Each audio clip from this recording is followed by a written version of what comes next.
Hello, everybody. So for today's video, what we're going to look at is the presidency of George H.W. Bush, or Bush Sr., if you will, and look at his presidency and kind of the events that occurred during that time and how they foreshadow some major trends during the 1990s. So let's start off with his political background and personal background. George H.W. Bush was Reagan's vice president throughout both of his terms in office in the 1980s. Prior to that, he was a World War II veteran, like most American presidents up until that point. In point of fact, Bush bears the unique distinction of being both the last World War II veteran to be elected to the presidency and also being the last American president to serve in direct combat in a war in any capacity. He's actually one of the very last American presidents to have served in the military, for that matter. Um, Take that for what you will. But anyway, so Bush comes from this very distinguished, very wealthy family in Connecticut. Um, you could call him a Texan by way of Connecticut. He attended Yale University, dropped out his first semester, or his first year rather, to join the Navy, becoming the youngest man to receive his Golden Wings as a pilot in the Navy. During the war, he flew Avengers from the deck of the USS San Jacinto and was decorated for bravery. After the war, he got involved in oil speculation and became pretty wealthy with that. And then in the 1960s, he entered politics, um, becoming a Republican representative from Houston in 1966. He had tried before in 1964, but failed. Um, Over the next several decades, Bush would build a reputation as a moderate within the Republican Party, both in electoral office and in various appointed positions he held in the federal government. He served as CIA director under President Gerald Ford in the mid 1970s. And in 1980, he emerged as the principal challenger to Ronald Reagan, and really kind of represented the really dying moderate wing of the Republican Party in that election. He famously referred to in the 1980 election, the 1980 Republican primary against Reagan, he famously referred to Reagan's supply side economics program as quote unquote voodoo economics, calling it out as fundamentally unrealistic, and that it had major problems. And sure enough, even though he eventually softened those criticisms enough that he became Reagan's vice president in 1981, um, he still maintained a lot of very moderate positions on a wide range of issues. Socially, he had once been a strong supporter of abortion rights and had supported the Roe v. Wade decision.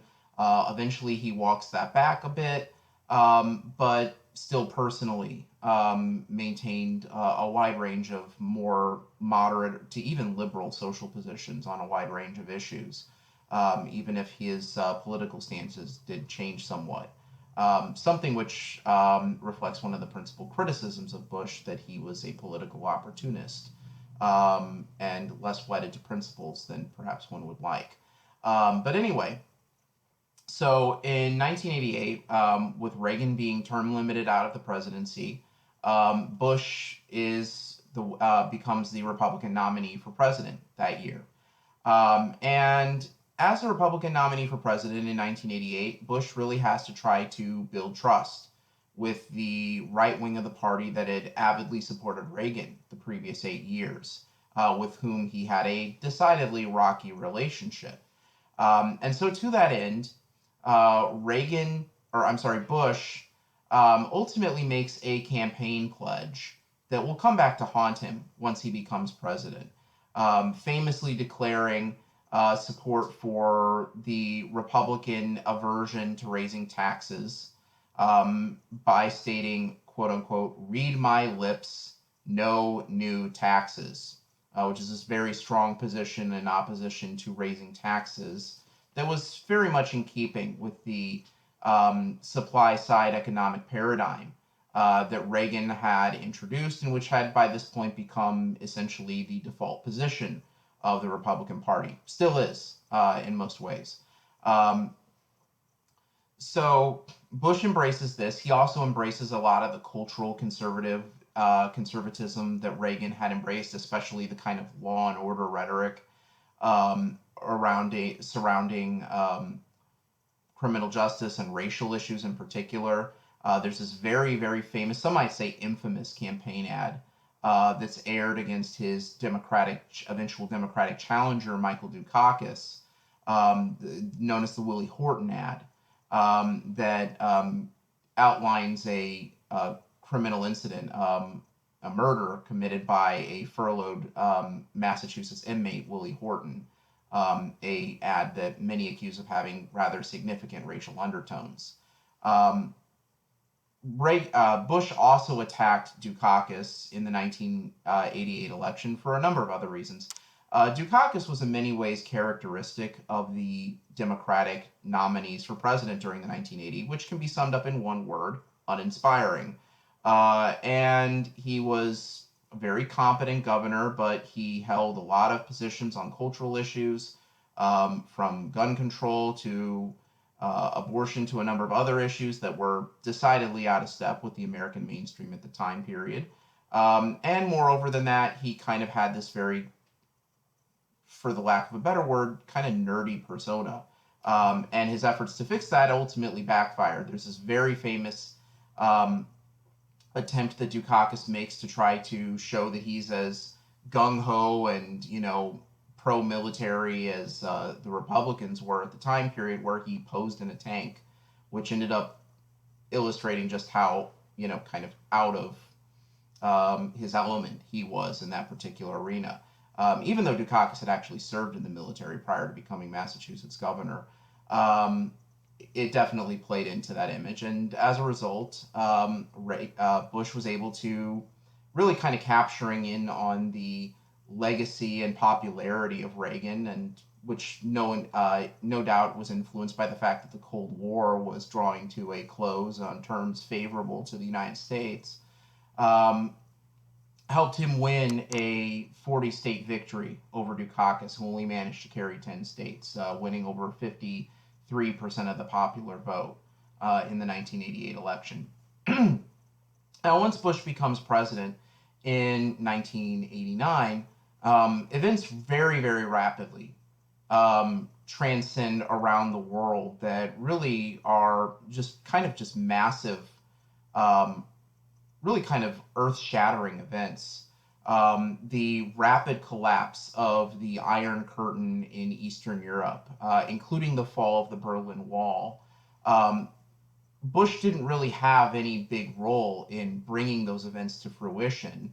The groundwork for those events had largely been the handiwork of his predecessor, Ronald Reagan, and to some might argue a larger extent, the demands for democracy and reform of people in Eastern Europe, as expressed by movements like Solidarity, and the reformist attitude of Soviet Premier Mikhail Gorbachev. So um, by the end of 1989, much of the old Iron Curtain had effectively collapsed. Within 2 years, the Soviet Union itself would cease to exist.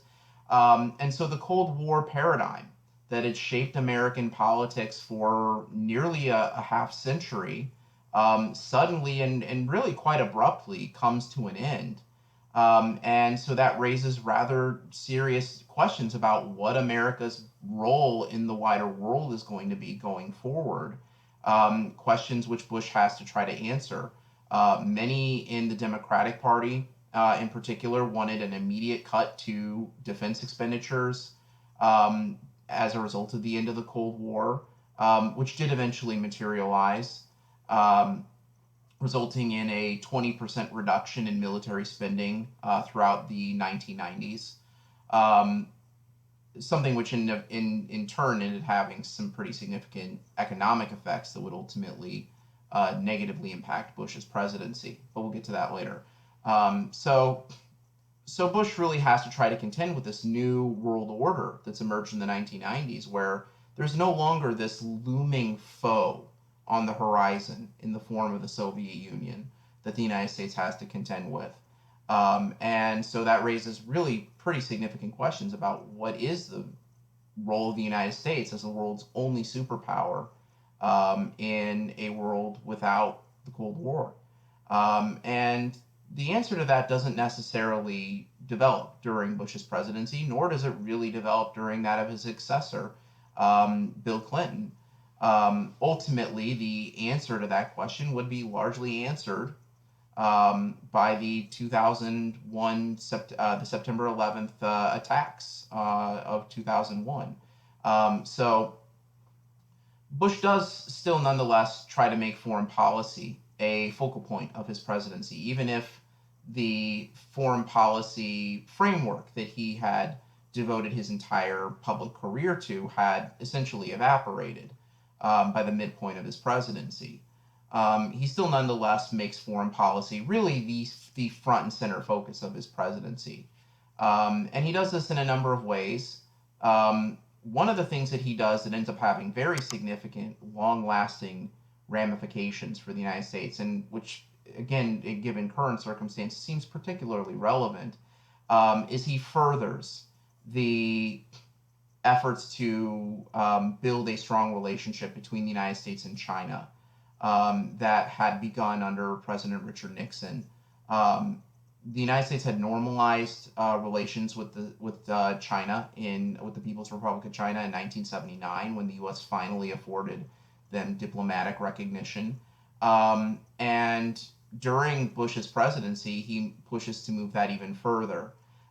This in spite of the mass pro-democracy demonstrations in China that erupted shortly after Bush assumed office, the Tiananmen Square protests in the summer of 1989, which ultimately produced not only the profound image of a lone Chinese pro-democracy protester staring down a line of tanks as they approached Tiananmen Square, but ultimately resulted in the deaths of more than 3,000 people and the detainment of many thousands more, many of whom simply disappeared. One can presume that they were eventually executed by the Chinese state, which remained and has remained ever since a brutally repressive and fundamentally anti-democratic dictatorship. Um, but anyway, in spite of this, in spite of the Tiananmen Square protest, Bush believed, as did his eventual successor, William Jefferson Clinton, that normalizing trade relations with China, extending American market influence into the country could help lead to eventual democratization.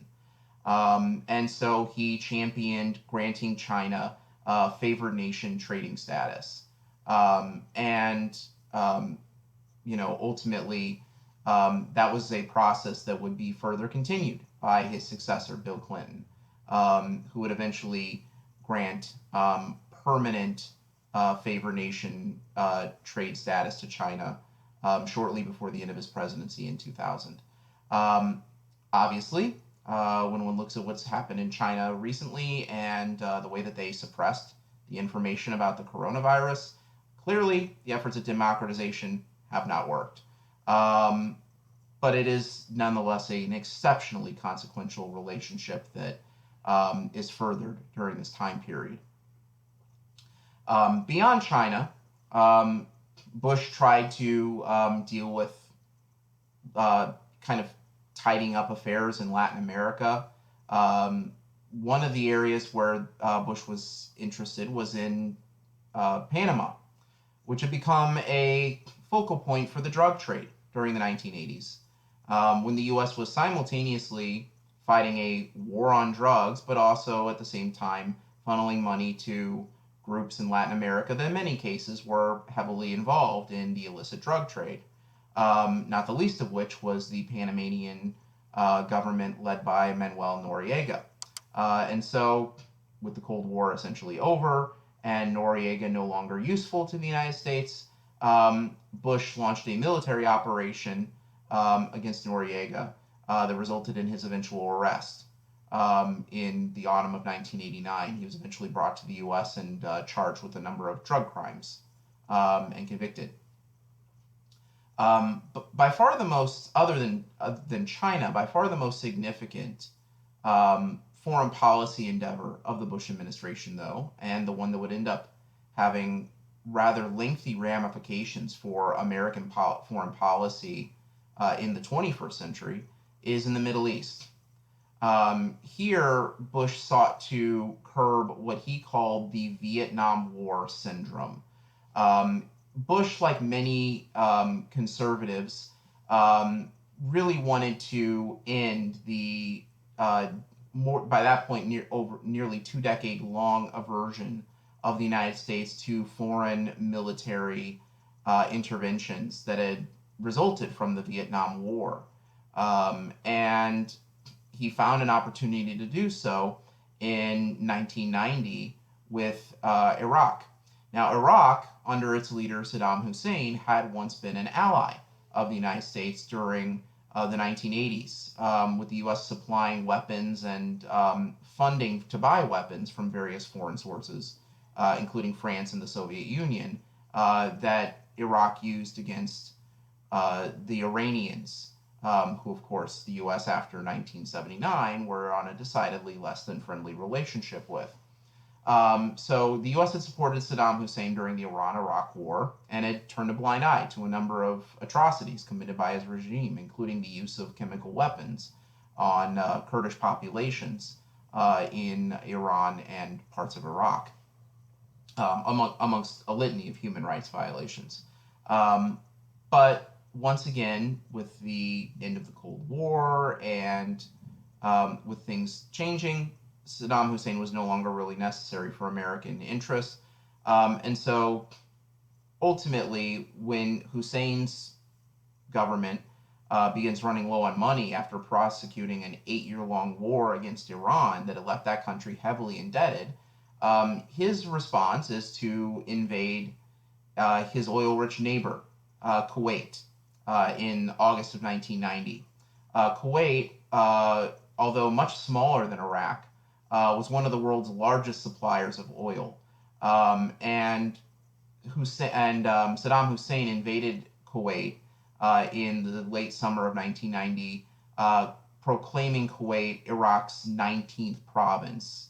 Following the invasion of Kuwait, which was universally denounced by the international community, Bush slowly builds a coalition to combat Hussein in the Middle East. And this was something that many undertook with great trepidation at the time period. Iraq's military was the 4th largest in the world at the time period. It had 8 years of combat experience behind it against Iran. And many anticipated that if the U.S. and other allies went to war against Iraq, that it would be a bloodbath. And that many thousands of Americans would be killed, as many as 10,000, it was estimated at one point. But nonetheless, Bush is, again, determined to build, to really shake the United States of what he calls this Vietnam War syndrome. And so he builds an international coalition. They get a UN endorsement to apply sanctions against Iraq and to encourage Iraq to withdraw from Kuwait. And they set a deadline for January of 1991 for Iraq to withdraw from Kuwait or else face potential military action from a UN coalition that included many of not only the United States but also Great Britain, France, Canada, pretty much all of NATO, and as well as many of Iraq's Arab neighbors, Saudi Arabia, the government in exile of Kuwait, Bahrain, Qatar, the United Arab Emirates, etc. And so when the UN set deadline for withdrawal from Kuwait comes and goes in mid January of 1991, President Bush authorizes a massive joint military operation, Operation Desert Storm. The buildup prior to Desert Storm was known as Operation Desert Shield, which saw more than nearly 250,000 American troops deployed in neighboring Saudi Arabia. Um, so Operation Desert Storm is launched on January the 17th, 1991.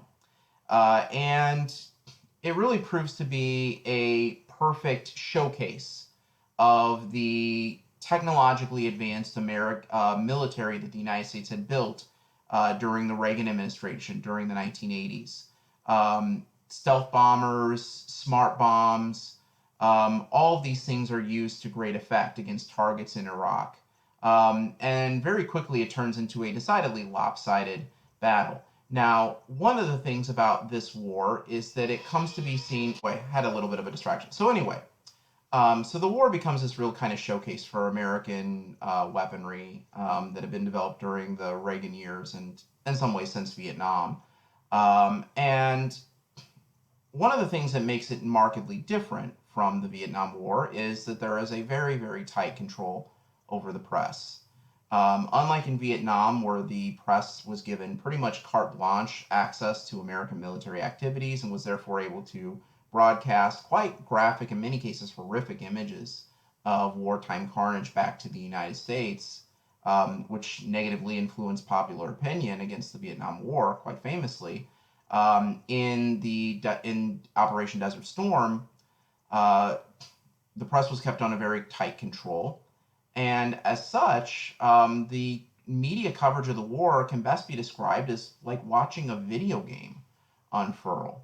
Um, the images from the war are images of, kind of filtered images of, you know, bombs hitting targets from the cameras of American fighter jets, of, kind of night vision images of tracers going through the sky and everything. And it really did look like a video game um, when you were watching it. I was 8 years old at the time, and it definitely looked like a video game to me at the time. Um, so the war in Iraq against Iraq, Operation Desert Storm. There's a month-long aerial assault designed to weaken Saddam's defenses, which essentially destroys his air force and much of his ground force. And then after this lengthy preliminary aerial bombardment, there's a ground assault launched by American forces under the command of General H. Norman Schwarzkopf. This engagement, which Saddam Hussein forecasted would be, quote, the mother of all battles, ends up being one of the shortest military offensives in history, lasting exactly 100 hours. And so within 100 hours, American and coalition forces had completely driven um, Iraqi forces out of Kuwait. And after doing so, a ceasefire is declared, and the war comes to an end with Kuwait liberated. At this point, the decision is not undertaken to pursue retreating Iraqi forces into Iraq itself. This was something that many of Bush's critics on the right immediately criticized, um, and this puts kind of the germ in many people's minds of the idea of finishing the job, which will end up proving to be a rather disastrous exercise in the not so distant future. Um, and but it's all in all a very successful conflict for the United States. Some might even say too successful. The war itself is very short and begins on January 17th. It ends on February the 28th before March even hits. And during the war, fewer than 150 American soldiers are killed, and of that, around a third are killed by friendly fire.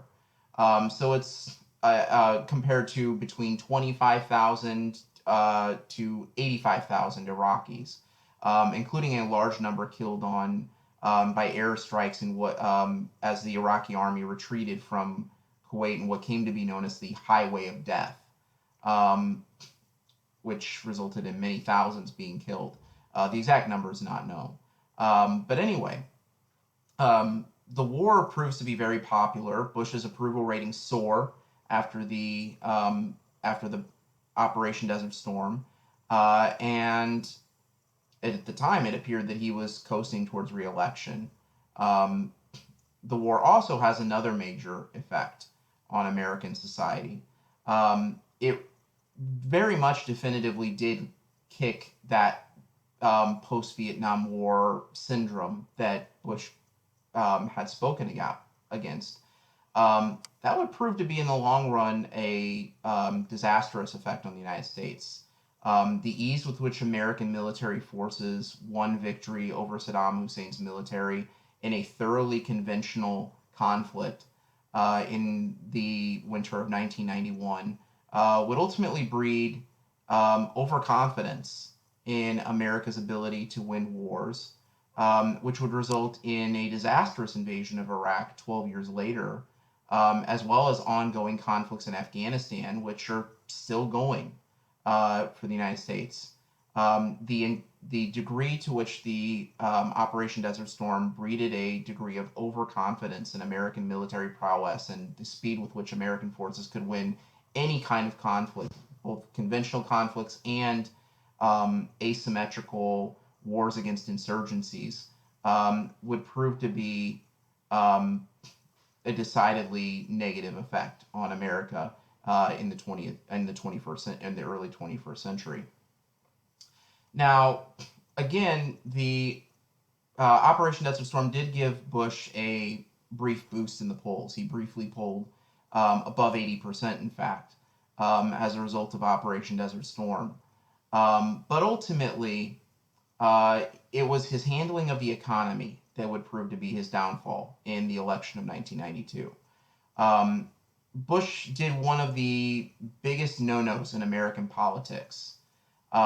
He broke his campaign pledge. Remember that back in 1988, when he had campaigned for president, Bush had promised, quote, "Read my lips, no new taxes." Well, once he became president, a pretty bad situation would develop for him. Reagan, in his efforts to bankrupt the Soviet Union, which, depending on who you ask, he either did or didn't do,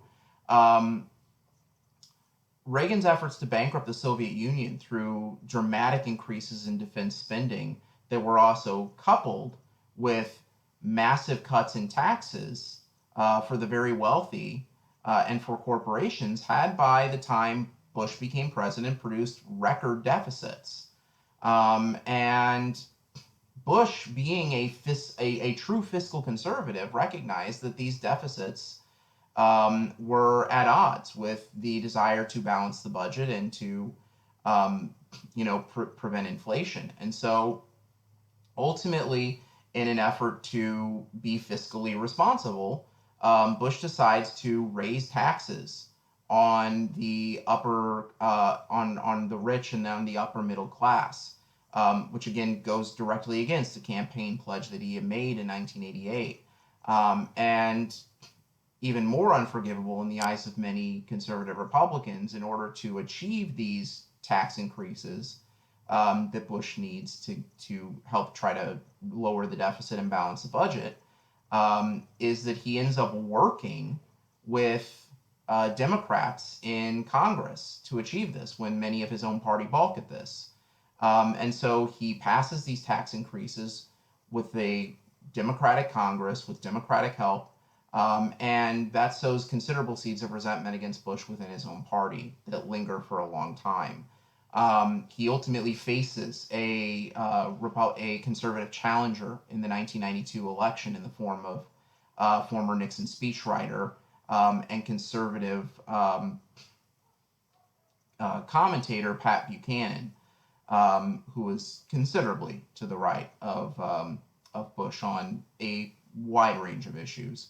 But anyway, the biggest thing that damaged Bush, though, politically wasn't just his decision to raise taxes, which again proved to be very unpopular, particularly with Republicans, but also the fact that because of cuts in defense spending, and the deficits as well as the continued erosion of the traditional labor market in the favor of this new, increasingly unequal labor market produced by the combination of the emergence of high tech and the disappearance of industrial manufacturing.